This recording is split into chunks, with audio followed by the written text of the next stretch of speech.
Thanks for joining us. I'm Daniel Sparkman. And I'm Janie Wallace. We appreciate you joining us for this special week of coverage as we look at how the city of Tuscaloosa and the surrounding areas are making a comeback from the April 27, 2011 tornado. Tonight we are focusing on the Forest Lake neighborhood and the areas nearby. That's where WVUA's Philip Coleman is, and he joins us live now with more. Philip. Thank you. I'm coming to you live from Forest Lake, the center of the Forest Lake neighborhood. A lot has changed during the past 2 years, but before we show you how, let's take a look back at that day the storms rolled through the city of Tuscaloosa. This is what Forest Lake looked like just moments after the tornado roared through the city. Battered homes, the lake filled with debris, people walking around with whatever little they had left. Some homes were completely destroyed. Nearby businesses were hit too. But today, the Forest Lake neighborhood looks much different. Almost all of the damaged properties have been cleared, and some homes are being rebuilt or have been finished. The debris has been removed from the lake. Gary Limroff with the Forest Lake Homeowners Association told us he's looking forward to seeing more progress continue in Forest Lake through projects such as the proposed City Walk. I think it will be a true enhancement to the neighborhood, allow people to walk and bike. It's going to have great lighting, high security level, so we're pretty excited about it. The Forest Lake neighborhood sits right off Tuscaloosa's 15th Street. Since the April 27 tornado, many businesses along 15th Street have reopened, such as Taco Casa, Express Oil Change, and Schlotsky's Deli.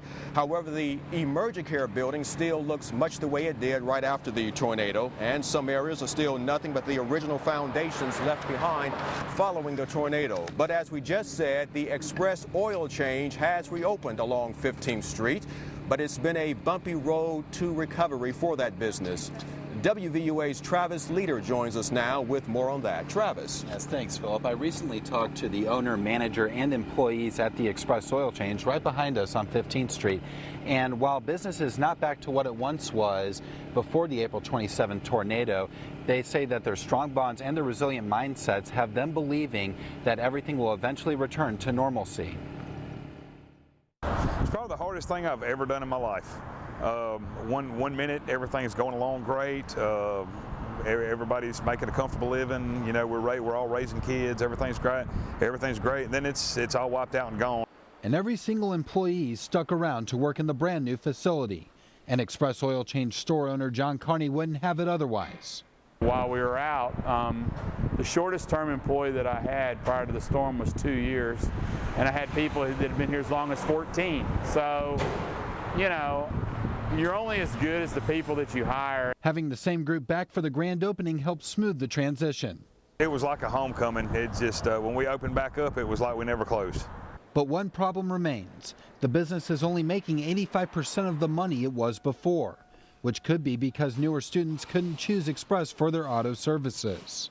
We have to realize we lost 2 classes of kids, and habits change. And when we're not here, I think there's an adjustment period. But everyone is confident as time goes by, the finances will straighten itself out. As it comes back and as people, you know, cycle through getting their car serviced, things such as that, I think it'll be fine. And Philip, Brian Sanders, the manager over there at Express Oil Change, told me that the outpouring of support from the Tuscaloosa community has just been immense after the tornado. And in fact, even to this day, when people get their oil change, they are still being greeted with a welcome back. Must feel real good for them. Absolutely, Philip. All right. Thanks, Travis. Let's go back now to the studio with more news from Daniel and Janie.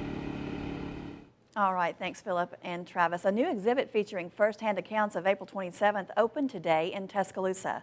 It's called Listening to the Storm. It's housed in the Mildred Westervelt Warner Museum, and first responders, volunteers, and survivors share their stories of April 27th. It also shows the recovery throughout the past 2 years. It's a partnership between the museum, Alabama Public Radio, and the Tuscaloosa Public Library.